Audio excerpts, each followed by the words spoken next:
Sippers, welcome to this episode of the Tea With Me podcast with me, your mate Shane Todd. Sippers, it's the Wednesday episode. I'll be going solo on Friday, but this is a guest episode. We are sponsored, before I get into it, by manscaped.com. Manscaped is, let's just say, Manscaped is an electric razor. It's a third generation lawnmower trimmer. And let's say it's for your hair, but not the one on top of your head, but more the hair that would be, let's just say, below your belly button and above your, may I be crude and say, shaft. It's got skin-safe technology. It's waterproof. It's adjustable. It's got an adjustable guard with 2 lengths. I mean, it's always a good option to have length. You go to manscaped.com, use the code TEAWITHME, you get 20% off and free shipping. This is a great gift by a loved one or a stranger.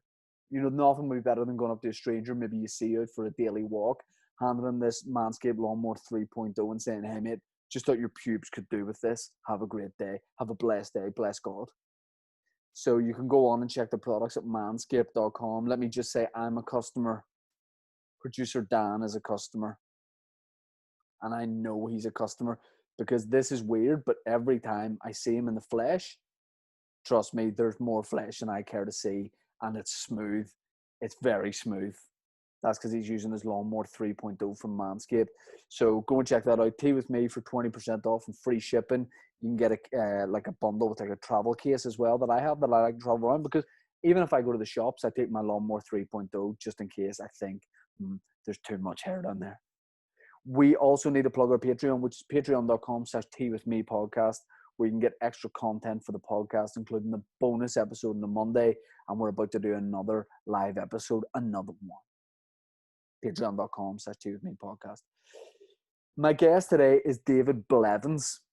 David is the Ireland correspondent for Sky News and has been for, I think, 26 years, he said. Or maybe 16 years. Anyway, a lot of years. 26, I think, yeah. And in that time, he has covered some unbelievable stories. He is some of the biggest stories to ever happen here. David has been the guy reporting on it, including a lot of political stuff, the Good Friday Agreement, the UTV Bomb, the Queen visiting Ireland. These huge stories David was there for, and he speaks so well about them, and just a thoroughly nice guy. So I think you'll enjoy this episode. I will be back with the solo episode on Friday, as per. And look, we'll be ranting about a few things on Friday, so let's just enjoy it. But let's get into this episode with my man, David Blevins. Sippers, see you on the other side. David, thanks for doing the podcast. I ask everyone, you got to tell me, first of all, about your tea habits, and don't feel that you've got to big them up just because you're on the Tea With Me podcast. If you only drink a couple months, let's just be honest about it. This will be the first confession, probably, of the podcast. I don't really drink tea. I drink gallons of coffee. And I'm not snobbish about anything else in the world. I come from a really working class background, so there's nothing snobbish about me apart from coffee. I hate instant coffee, but I drink gallons of coffee every day. I suppose it's what keeps me going. And the best coffee in the world is Kenyan. I fell in love with Kenyan coffee visiting Africa way back about 10 years ago. I fell in love with it so much I went 10 times in 10 years. Just for the coffee? Not quite, but the coffee was a big part of the journey. So I drink more coffee than I do tea. Well, you know what, David? Normally I'd be very disappointed that somebody doesn't drink tea, but your level of commitment to your coffee drinking outweighs my disappointment that you don't drink enough tea. You say there that you don't really drink tea, so that makes me think somewhere in the back of my mind there is maybe an instance, there is maybe a certain situation where you might accept a cup of tea. What would that situation be? If I'm totally honest, the only time I would really not drink coffee is if there is nothing else available but instant coffee, and I might be tempted to have a cup of tea then, but literally I would drink tea like twice a month. And my wife, Ruth, doesn't really drink coffee at all. She's the complete opposite. She drinks tea all the time. So Ruth has the it's right an idea. interesting dynamic. I mean, I'm fairly new to coffee, so I mean, I don't know coffee at all, but you know, I'm pretty new to it. Maybe have a cup of coffee a day, and it's funny that you say about instant coffee because I also would definitely turn my nose up at instant coffee, but I can't taste the difference between instant coffee and the finest artisan coffee of all time. But I think I just don't like the fact that it's called instant coffee. I like the idea that you've got to work for it a bit more. But I'd say, I mean, in your profession, I would say you pick up the habit of drinking coffee probably quite easily because you're on the go so much, because you're working crazy hours at times as well, and sometimes maybe, you know, having to stay up to see what develops or something. Yeah, and I much prefer to have made my own coffee at home because we've got one of those wee machines. It's not a very fancy Yeah. machine. I kind of long for one of the really top of the range ones, but we use the little pods in there, so it is real coffee. But apart from that, I'm probably keeping the apple green on the M1 in shares because at least you can get a real cup of coffee there on your way to or from Belfast. I'll be honest, and it's not been said on the podcast yet, and it might not be said again, but Lavazza is very underrated for their tea and coffee. Big fan. But I also use the pod, and I think you'll agree, David, that there's nothing worse on earth than whenever you think you've put a pod in, you make a coffee, and then you're just left with warm water with a suggestion of brown in it. There's nothing worse. That's absolutely right. And I have discovered on a couple of occasions that there's a dodgy pod in the box as well, where there's maybe only half the amount of coffee in it, and you get the same effect. But there's nothing worse. You're absolutely right, and you've got to start the process all over again. David, there's so much I want to chat to you about, because someone who's worked in journalism for as long as yourself, I've so many questions, and you know, I've done a little bit of research, which I never normally do, about the sort of stories you've covered and all that kind of thing. So I'd love to chat to you about that. But you must have been stuck for something to read. Well, no. I mean, look, you. Yeah, I see you on my TV all the time because a lot of the time I do genuinely have Sky News on, and I want to ask you about today, for example. You're maybe in Sky News, you may be in the studios. I was going to say, do you like get told at the start of the week, you're going here to cover this, there to cover that, and then you're going to do this? Or is that impossible because the news, you just have to wait for stuff to happen? Is there ever days where you're just chilling out 9 to 5 in the studio, just taking it easy? Not really. It's the question I think a lot of people ask us when they want to know how journalism works. Who makes the decision about what stories covered? Is it the news editor? Is it you makes that decision? You know, is it somebody further up the chain of command making that decision? But literally, there are no 2 days the same.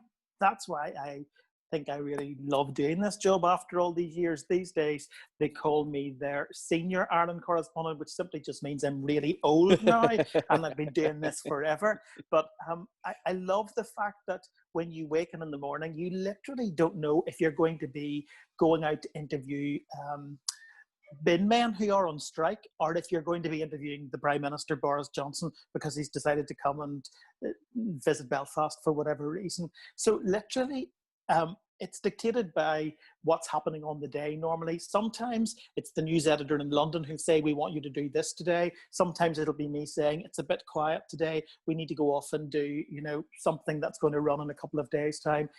There's just a range of approaches to it, and no 2 days are the same. Sometimes it's dictated by the fact that I've got something landing in my inbox from the PSNI saying there's something happening somewhere, or from the ambulance service, the fire service. So we literally are like ambulance chasers sometimes. But it's just a range of approaches, but no 2 days the same. And are you based like in Belfast, and then you got to cover all of Ireland, or how does? And also, I've never seen like a Sky News building. So do you have your own kind of Sky News building in Belfast? Well, I suppose the difference between us and BBC Northern Ireland or UTV is that they have newsrooms here in Belfast. We have what we call bureau across the world, home and international, which are kind of just Sky News offices.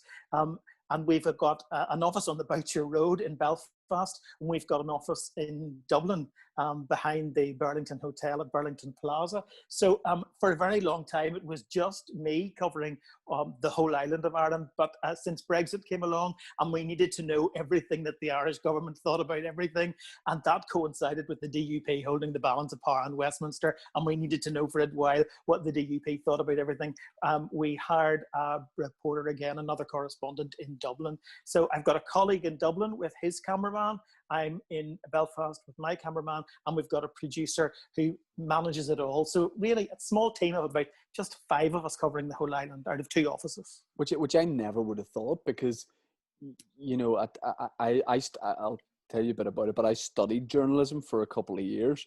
Really? Yeah, and before I did, I would have thought that whenever I see someone say outside lag inside court reporting on a story, I would have thought there was maybe a team of 6 or 7 there. I would have thought there was camera, there was sound, there was a maybe a production manager, and then I remember, you know, learning a bit more about it, and then often these people are just there by themselves, setting it all up, and nearly, you know, usually it's 2 people, but then sometimes just 1.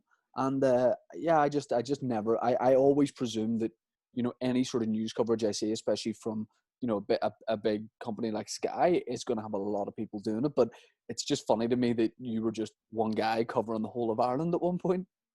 I know, and it has really, really changed. You know, when I joined Sky, that'll be 25 years in February. That's why I'm saying I'm really old now and doing this for far too long.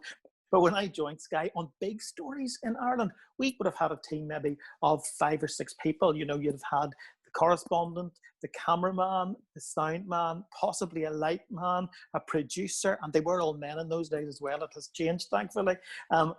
So you could have 5 people out doing the one story, and then an editor back at base who's going to edit the pictures.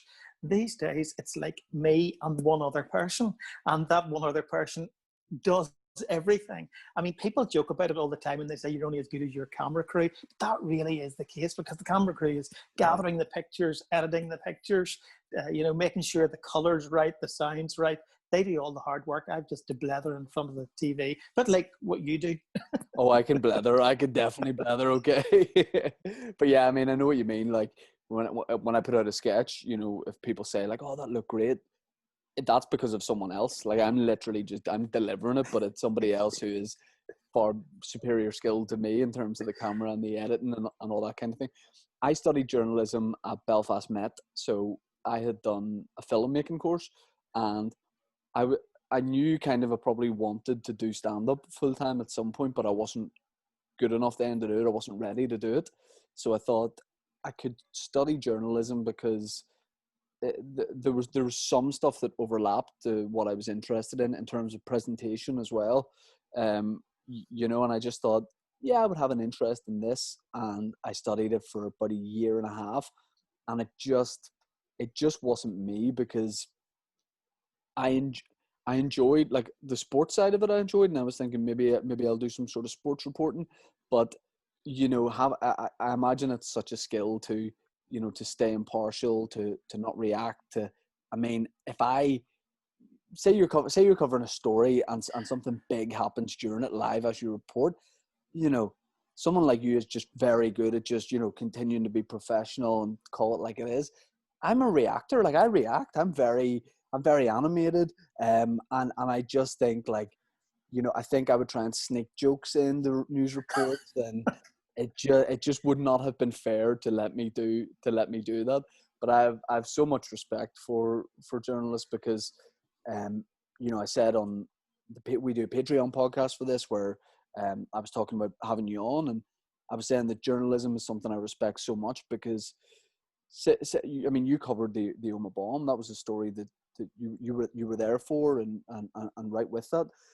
And we always think of the emergency services, and you know, as being a job that it must be very hard to switch off when you get home because of what you've been around and what you've seen. But I don't think people would think of journalism like that a lot of the times as well. But you know, you were there, you were getting firsthand account, you were seeing things with your own eyes. So I'd say in a way it must be a lot of fun as a job, but there must be times where it's very, very difficult to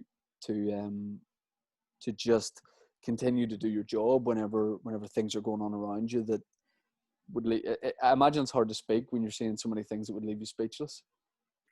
I'm going to give a shameless plug for a book that's coming out. I think it's out maybe just after Christmas. I'm not sure it'll be out in time for Christmas. From two friends of mine, Leona O'Neill and Chris Lindsay, who are both journalists, have a book coming out called Breaking. And a number of journalists have written a chapter for that book each, and I've written one of the chapters. And it's about exactly that, the long-term impact of being, first-hand witness to some of the most horrific things that happened here in Northern Ireland. And that book, I think, will be well worth reading when it comes out, because it's just exploring all of that. The UTV Bomb definitely was my hardest day in 30 years of journalism. It was my longest continuous live broadcast. I went on air at 5 to 5 in the afternoon, and I didn't come off air until midnight, literally just with information coming into my earpiece. In those days, we had faxes, believe it or not, coming in from the ambulance service, and I'll just never forget that day. Literally every hour there was another fax with an ever-rising casualty list and fatality list. So it was a really tough day, and you look back on it and think about it a lot. The people of Oma are in my heart a lot. They're just amazing, resilient people. But I have to say this, I also feel incredibly privileged. Eamon Holmes often says it beats working for a living. And I think that's right. We've had this immense privilege of witnessing history firsthand, particularly here in this little corner of the world where we've gone from conflict to fragile peace and to some kind of form of power sharing government, even though it's a bit stop-start. And that's amazing. Lots of people go through their career in journalism and never get to cover that kind of a story even once. We've got to cover it on a daily basis for so long. For a while, literally, we just kept thinking, this is the culmination. This is the biggest story I'm ever going to do. Whether it's, the IRA have called a ceasefire. The IRA have decommissioned their weapons. Actually, there's been a power sharing agreement struck. What? The Queen's coming to visit Dublin? I don't believe it. Prince Charles is going to shake hands with Gerry Adams and visit Mullaghmore, where his great-grandfather was killed by the IRA. Just every week, it seemed, for a while. Yeah. When you felt you'd reached the pinnacle, another big story came along. So that's just been amazing.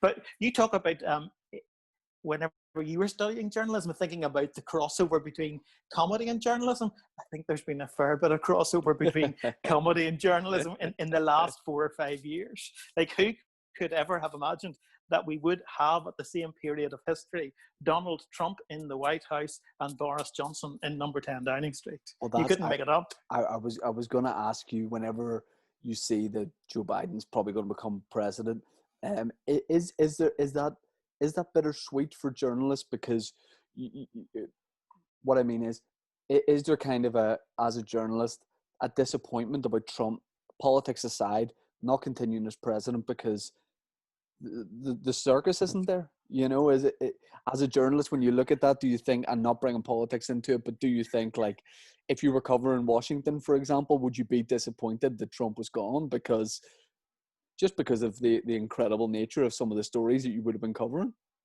I've been lucky enough to work out of Washington on a number of occasions, and I'm really disappointed I've not been able to be there now because of COVID and everything else. We've a reasonably small team covering the election, but funny, what you just said is what my son said to me, that he will miss waking up every morning and going, what next? What has he done now? What has he tweeted in caps today? That we will miss the circus, as you put it, around all of that. But yeah, I think there is, if I'm honest, a sense of relief in most newsrooms, because there has been such an attack on the free press from the Oval Office over the last 4 years. Yeah, it wouldn't be fair to say that Donald Trump has been a friend of the press in recent years. Have you, working in Ireland, have you felt the effects of Donald Trump sort of coining that phrase, fake news? Is that something that, do you find there is more of a cynicism towards it? By the way, I think fantastic use of a word there. I really impressed myself with that.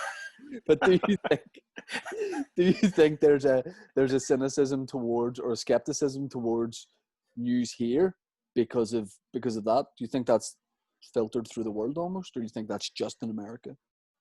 Oh no, it's not just in America. It's absolutely a global thing. It's maybe being fueled, hastened a bit by Donald Trump winning the White House, but it's been around for quite a while, and it's all driven by social media more than anything else. It makes everybody a journalist. The world's full of citizen journalists, and people tweet stuff or post stuff on Facebook or wherever they post it that doesn't have to be verified in any shape or form.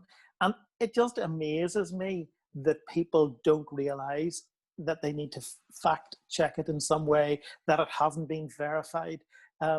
People talk about mainstream media. In my view, there is no other. I hate that term because there's no other term. There's no other version of the media that is credible, in my opinion. Anybody else can just say whatever they like.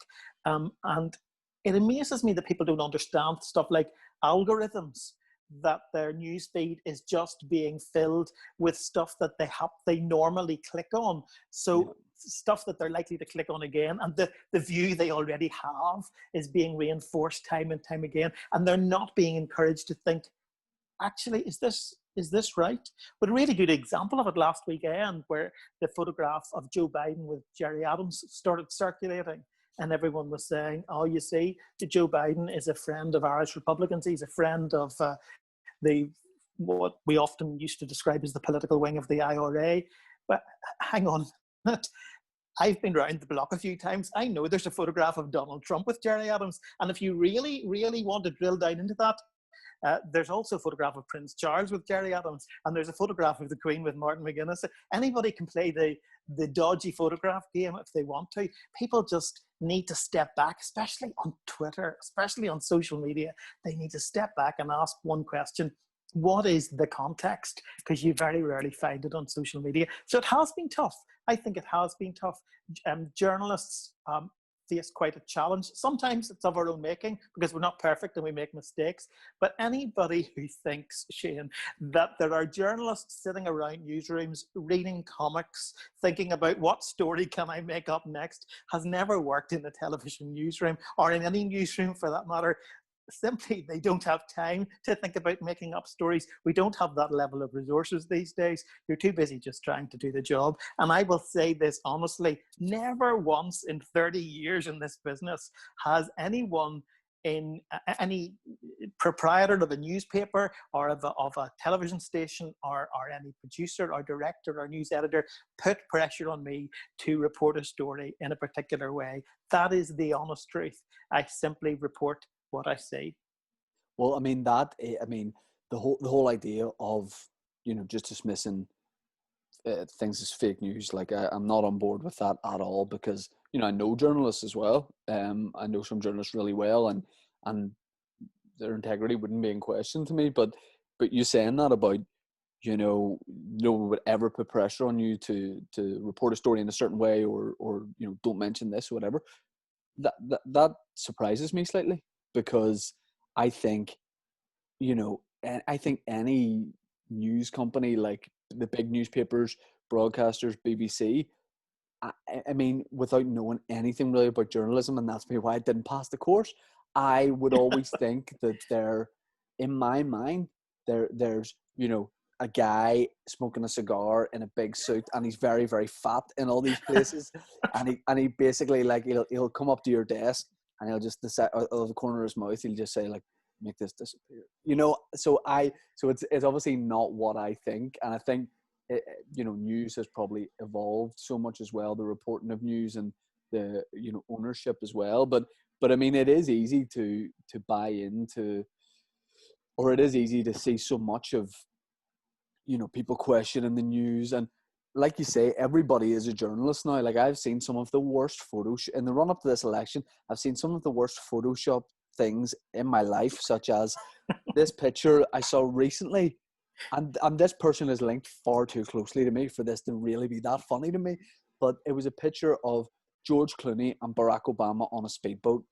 And in it, there was a photo, clearly photoshopped, I will say, Asian girl just on the boat in the picture. and there was nothing else, no context. It was just put up, and the heading was something like "sickos." Now, that to me, I'm looking at that going, how could you not just take a breath before posting that and see how bad that Photoshop is? Like you say, Jerry Adams with a lot of people. There was these set of photos I saw doing the rounds recently of all like the Clintons and all these people with Osama bin Laden, and it was quite clearly not Osama bin Laden. Like it was Osama bin Laden's head, but the body was like, it just wasn't matching up. You know, it was gear that Osama bin Laden would not have worn.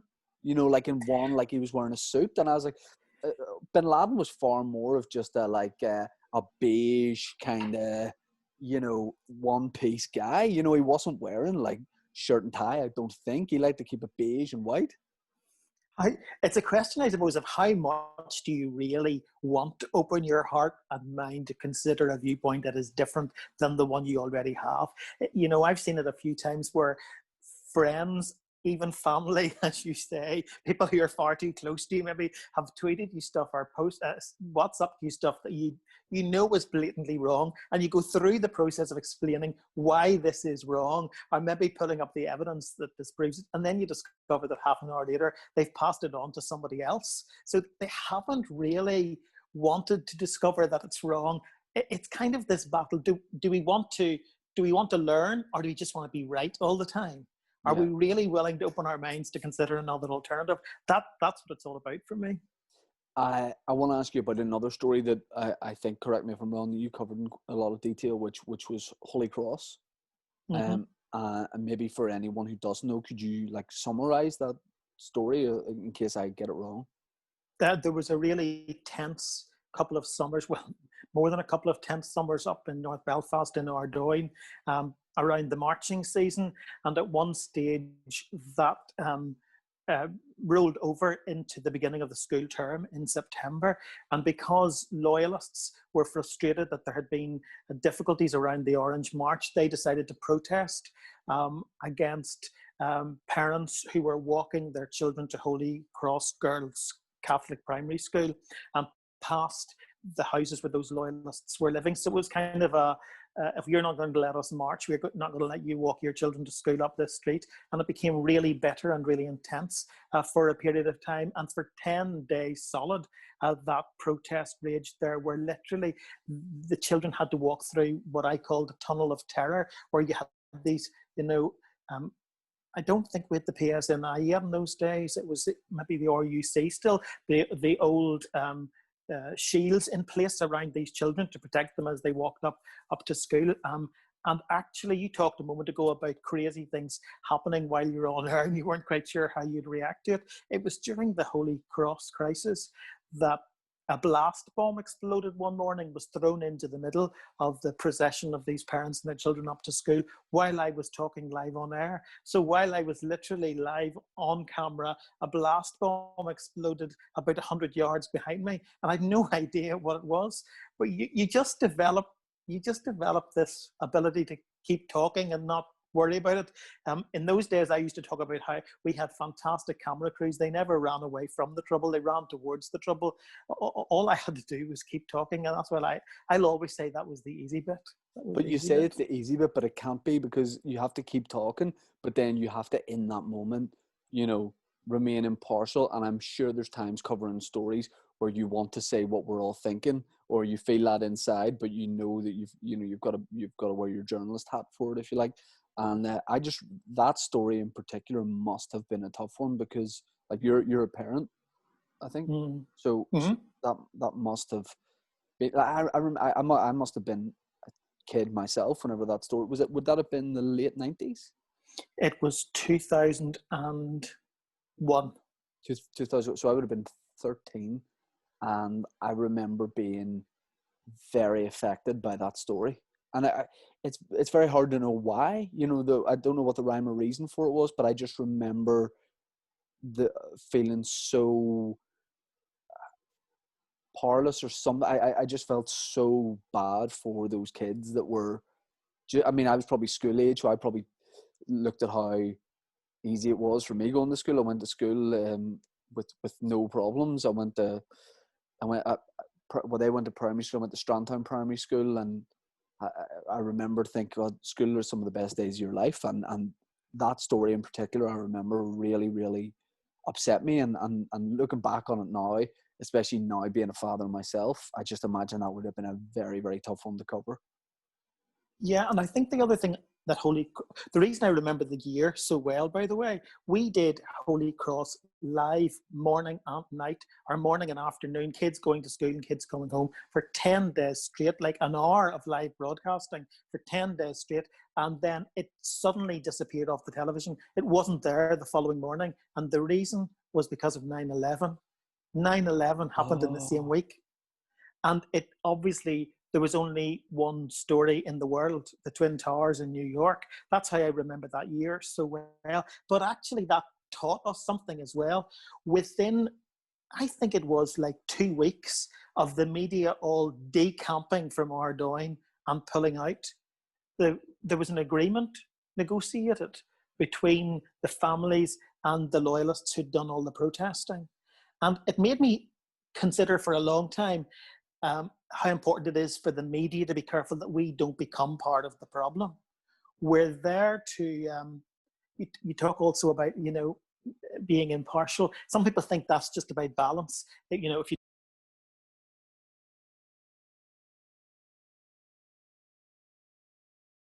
it's about just trying to pursue whatever the truth is and not becoming the story.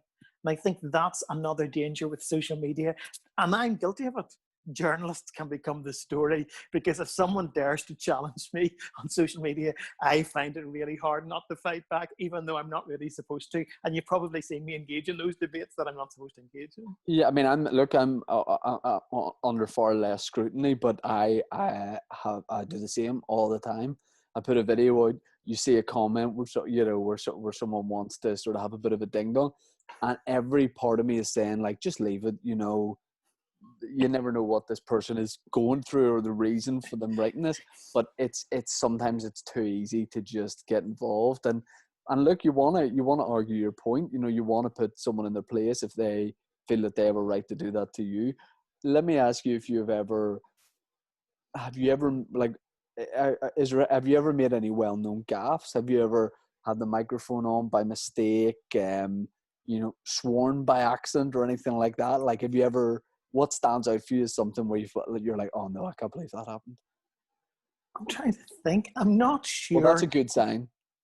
I'm not sure there have been gaffes on air. There have been gaffes off air. Like the moment, lots of people will remember 2 or 3 years ago when I thought I was being funny one day, when I noticed, you'll remember this, when I noticed that Arlene Foster and Nicola Sturgeon and somebody else, was it Tracy McGee, my good friend at UTV, had all worn the same jacket, exactly the same jacket, over a period of about 3 days. And I tweeted about, them sharing a wardrobe, and Nicola Sturgeon tweeted me back, and oh my, it went absolutely viral, and I was presented for a few days as some kind of misogynist who was, making comments about women, which was not the case really. And I will say this, Nicola Sturgeon was really decent about that. She direct tweeted me that day to say, it's okay, I've not been offended.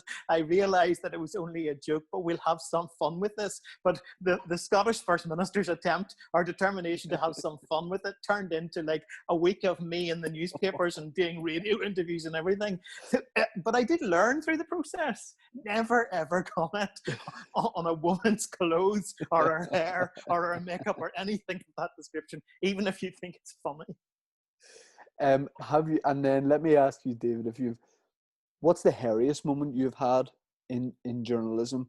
Like, have you ever been warned off a story? Have you ever been, walking to your car and had a run-in with someone? Like, has there been anything you can tell us about that sort of made the hair stand up on your neck a little bit?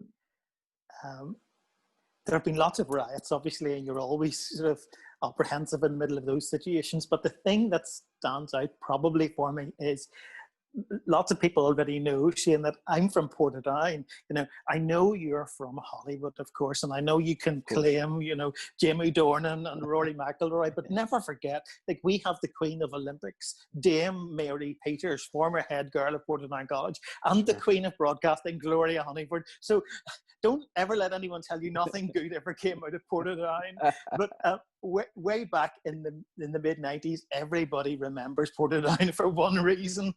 Drumcree and the whole battle over the parade along Garvaghey Road. That was the year, that's the second year of the Drumcree dispute, which was the year it really went pear-shaped, was the year I joined Sky. I had been a freelance at Sky for just a few months when this story landed in my hometown that was going to run for like half the summer. And it was a total nightmare because everybody knew me. Everybody knew where I'd grown up, what schools I'd gone to, and you know what that means in Northern Ireland. Everybody was listening to every word I said, and Sky were on it around the clock. And at one stage it got really hairy that summer because it's the only time in my career I ever remember the police coming to us and saying, you may want to leave this area because we can no longer guarantee your safety, because 30,000 loyalist protesters had gathered at Drumcree. So that's probably the scariest moment, because I thought, they don't just know who I am, they know where I live, and it's not very far away from here. But at the end of the day, I'm probably the only person from Portadown that ever benefited from the Drumcree standoff, because having reported it solidly for like 2 weeks, the then head of news, Sky, lifted the phone, and I was freelancing. I wasn't in a staff job, and he said, do you want a job? So the Orange Order standoff at Drumcree resulted probably in me doing the job I've been doing for the last 25 years. David, I'm reading between the lines here, and I'm not a conspiracy theorist, but I think you might have stirred the pot to make Drumcree happen just so you could get those hours in Sky. You've got the connections to Portadown. I think you were like, lads, if you all kick off here, I'm getting the job. Well, it was funny. All of the other broadcasters and journalists used to congregate there every summer, as you know, set up camp. And they'd always be looking for exit strategies. Where do we go if the protest comes this way? Where do we go if the police come in that way? And the answer was always the same. Ask Blevins. You know, he knows the back streets, he knows the alleyways, he knows the ways out of this mess. So they always came looking for me. Drumcree's in my memory a lot because it's also probably my funniest moment on air. I was live on air from Drumcree one lunchtime, talking to the lovely Anna Botting, one of our best presenters on Sky. And that was the moment, just as I went live, that the army decided to rehearse how quickly they could reinforce the front line at Drumcree. And if you know Drumcree, the geography is a bit weird because we're up a hill, and then there's a dip, and then the church is on the other side of the hill. So, and I'm not very tall, so to get the right perspective, people my height have to stand on a little box, so you won't see the church behind you. So I'm standing on this little box when suddenly these 2 Chinook helicopters fly in right over the top of my head. And I was literally blown off the box. So in those days, you have these 2 boxes on screen. Anna's in one of them, I'm talking in the other one, and suddenly I just disappear, you know, exit left of stage off this box, and Anna's left talking to herself when the correspondent isn't there. And it was at Drumcree. So good That's memories excellent. and bad memories there. I mean, what is amongst, like, you know, your friends at Sky and other reporters, what is the attitude to reporting in Northern Ireland? What's the attitude to Northern Ireland in general? Is it a place that, you know, journalists, especially young journalists, would be very keen to, maybe not as much anymore, but would they have been very keen to come over here because they knew the sort of things they were going to cover, or were they all trying to steer clear? I think most of them were keen. There'd have been a few who would have thought, I'm not going anywhere near it. Yeah. But most of them were keen, and the BBC particularly used to use Northern Ireland as a training ground for all of their correspondents. You used to hear many English accents, even on Newsline, because that's where they were sent to see if they could really hack the pace. But yeah, a lot of them would have come over here, and We got to know all of the correspondents because they had their tours of duty in Northern Ireland. Their visits to Northern Ireland is also where the phrase Blevins Law came from. There's a former special advisor called Peter Cardwell, who's Peter's just recently published a book. Yep, I'm going to ask him to come on to talk about it. Oh, he'll be great at that. And in that book, you'll find this term, Blevins Law. He coined that term, and it is roughly defined as never underestimate how little people from England understand the island of Ireland. That is Blevins Law. And it's because of some fantastic world-famous correspondents flying in here, but live on air saying things like, Belfast's two shipyards, Harland and Wolff. In our case, we had a really high-flying television news correspondent at Sky come in to help us once, who described Jerry Adams and Martin McGuinness as, now wait for it, the big guns of Sinn Féin. It's like hashtag awkward. When you're live on air, you can't undo it. There's no recovery from that. So that's having colleagues coming in from England is always good, but it can be entertaining as well. Oh, great. That's great. I'd say a few people spat their tea out when they heard that. David, I want to now sort of go back to the start, and let me ask you, growing up in Portadown, and how did you get into news? I can't count. English was always my thing. So I always thought I would be an English teacher, actually. And then I decided I wouldn't take the crap that I gave most of my teachers, because I was, particularly when I was in Portadown College, I was totally the class clown. My friends who went to that school with me at that time, when I meet them or they message me on social media or whatever, will always say, in the middle of the class, I would just start commentating on something the teacher was doing, or I would do a continuity announcement, or, bring them the sports results or the weather forecast, whatever it was. I just messed around in school. I have an identical twin brother. You may or may not know that. I do not know that. Yeah, I have an identical twin brother. You'll find him on Twitter as well. He's allowed to say more than I'm allowed to say. And he and I just messed around seriously in school, because he was better at me than me at maths, and I was better than him at English. So on the rare occasion where his English class coincided with my maths class, we used to swap classes. We did it for a period of time until we got caught, because the teacher realised he didn't talk enough. But also I twigged that he was only sending me to his English class on the days that he hadn't done his homework. And I was taking grief for it. But he, I thought, would end up being a sports journalist, and I would be a teacher.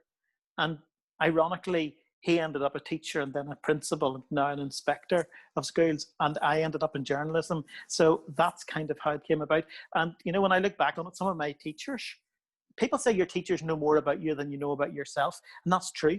In Portadown, it's the Dixon plan. So you leave primary school, you go to junior high for 3 years, and then you decide whether you're going to senior high or grammar school.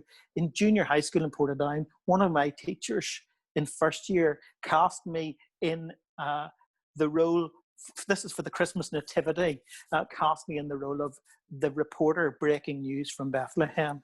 When I look back on that, I think that's kind of weird, that I was the reporter in the school Nativity, and then I was actually breaking news for, millions of people all over the world. Well, the fact that your brother thought, you thought your brother was going to be a journalist, you were going to be a teacher. Are you sure that you didn't just switch and then just forget who was who? Is there a chance that you are your brother? No. we do look a bit different. We do look a bit different these days. He's got a wee beard and all the rest, so people now can't tell the difference. But he's always been far more into sport than I am. So there are ways to tell us apart. And my mother, even though she's in her early 80s now, can most definitely still tell us apart. Let me ask you then, what has been your proudest moment of your career, of whether it was Sky or outside of Sky, but what was the one moment? Because you talked about iconic stories that you reported on that you were there for, but what's been the one that stands out to you? Or maybe it wasn't on that list. Has there been one that just tops everything else for you? I said this earlier, that I feel so privileged to have done what I've been doing. We've had an incredible story here in Northern Ireland. And I know it's all a bit bonkers, and the power sharing thing is a battle a day, and we find lots of reasons to criticize and complain about our politicians. But I remember when it was very, very different here.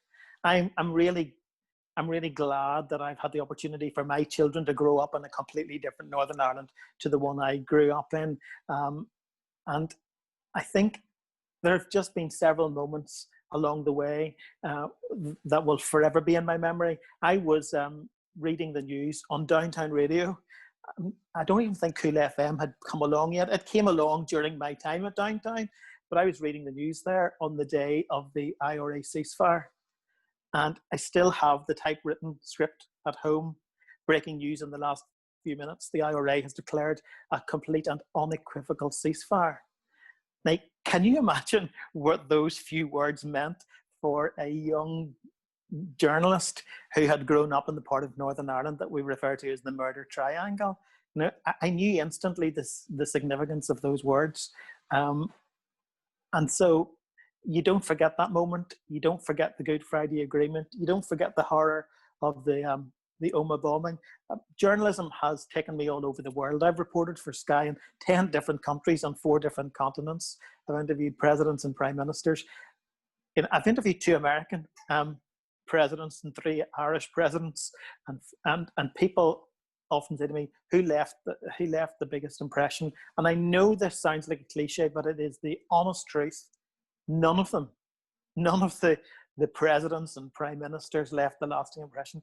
It is just the ordinary people that you meet in the street. Yeah. And you'll know this as well from being out in the street chatting to people.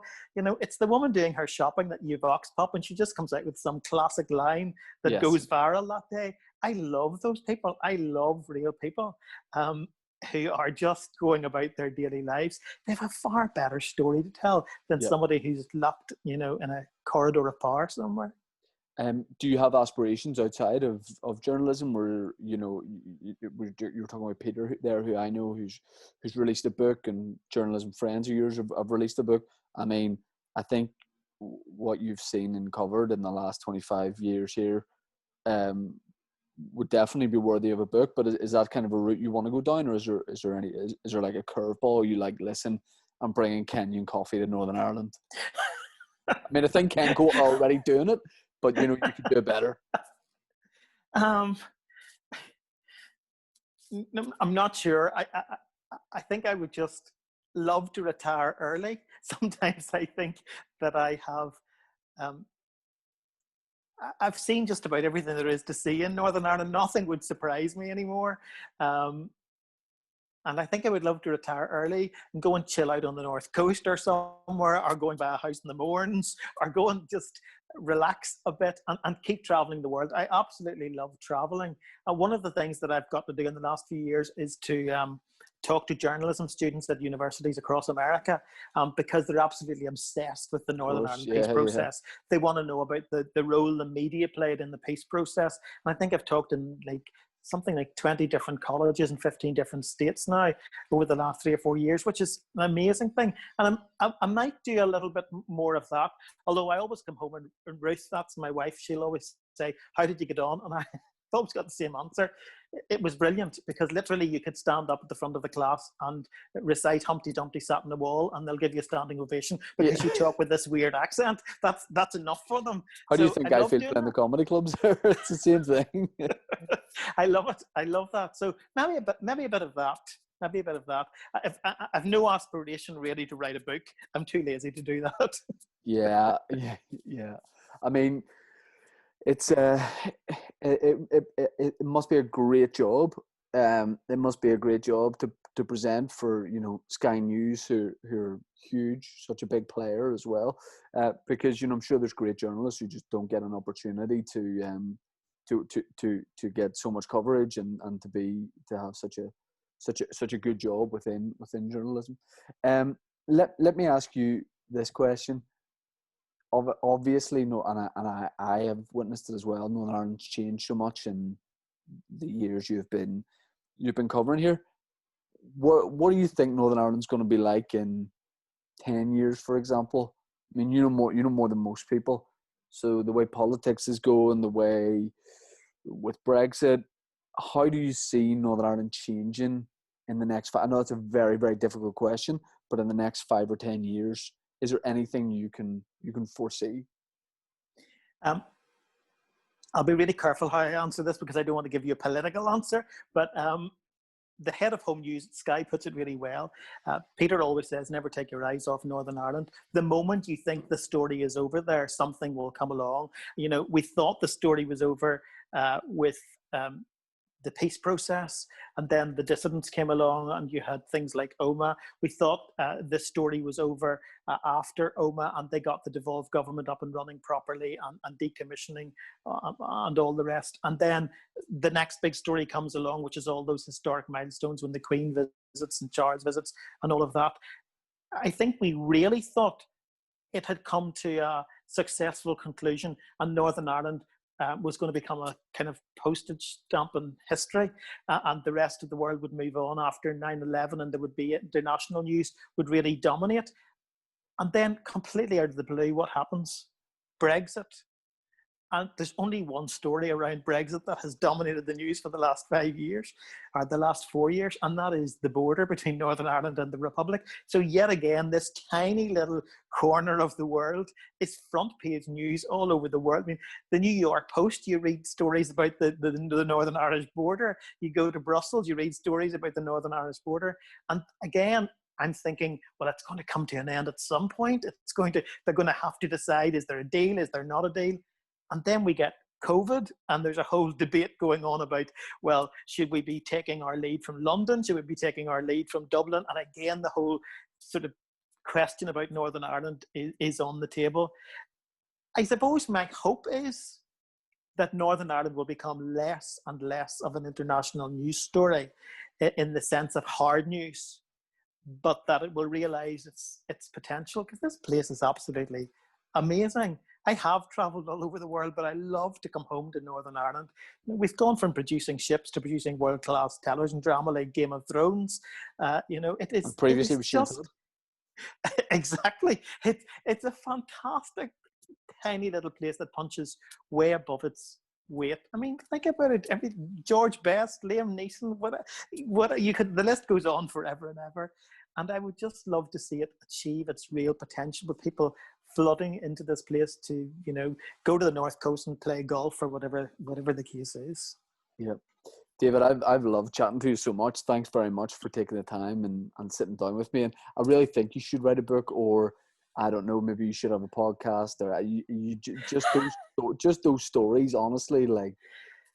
Can I say two things before I go? Absolutely. Can I say two things? You talked a moment ago about how many journalists don't get the chance to do this. I really want to say something to young journalists who are often told these days that you've missed the golden age of journalism.